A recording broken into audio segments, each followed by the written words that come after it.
Hi, my name is Antonia Wan, and I'm the Developmental Minister for the Unitarian Universalist Fellowship of Central Oregon in the city of Bend. This congregation has just moved into a brand new building that they built, and it was an initiative started by their settled minister at the time, Reverend Heather Starr. This congregation has been around since 1959 and has had numerous homes along the way in different venues in town. And they have gone through fluctuations of size, growing and then shrinking, and then growing and then shrinking again.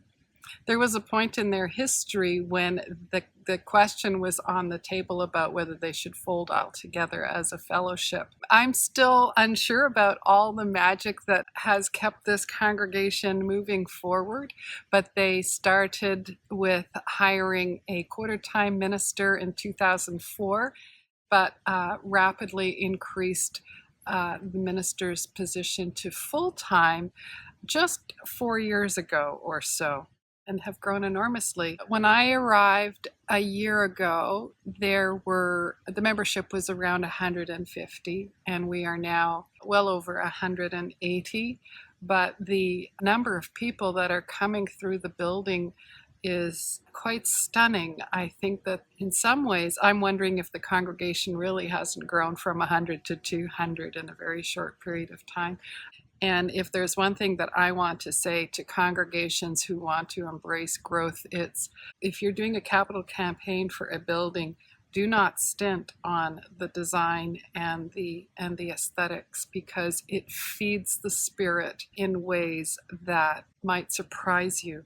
One of the important criteria that was identified for the building was that it be an exemplar of sustainable architecture and construction, and of course for us to live in it in ways that are as sustainable as possible as the building's occupants.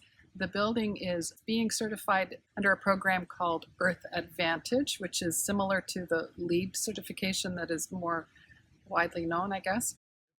I thought that the number of meetings might fall off once we were in the building, but in fact, people want to be there and they want to engage because they go away feeling better than when they came. And to have such a glorious symbol of what our tradition can manifest in a building as a landmark in a community is very powerful and very hopeful. From our very first service, I have told them, and I've told them again, that the building is not the congregation. There are a number of congregations that have beautiful buildings and fairly weak congregations in them, and it's not a guarantee of being a vital community.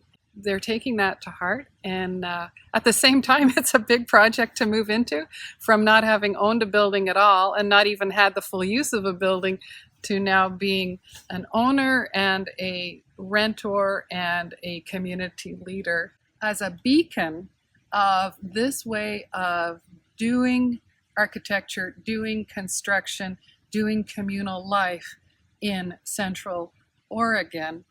How do we now take that the next step? There's a nascent idea floating out around there about shifting the language from sustainability to resilience. And this is not a conversation we have had yet, but it will be one as we go forward. So we're by no means a done deal yet. We're by no means through our breakthrough process, but there is a willingness of spirit. They pride themselves on being welcoming, and there is a capacity to embrace change and take risks that I hope will carry on, because in a community of 82,000 people and a region of 200,000 people, there is, I think, a real opportunity for this congregation to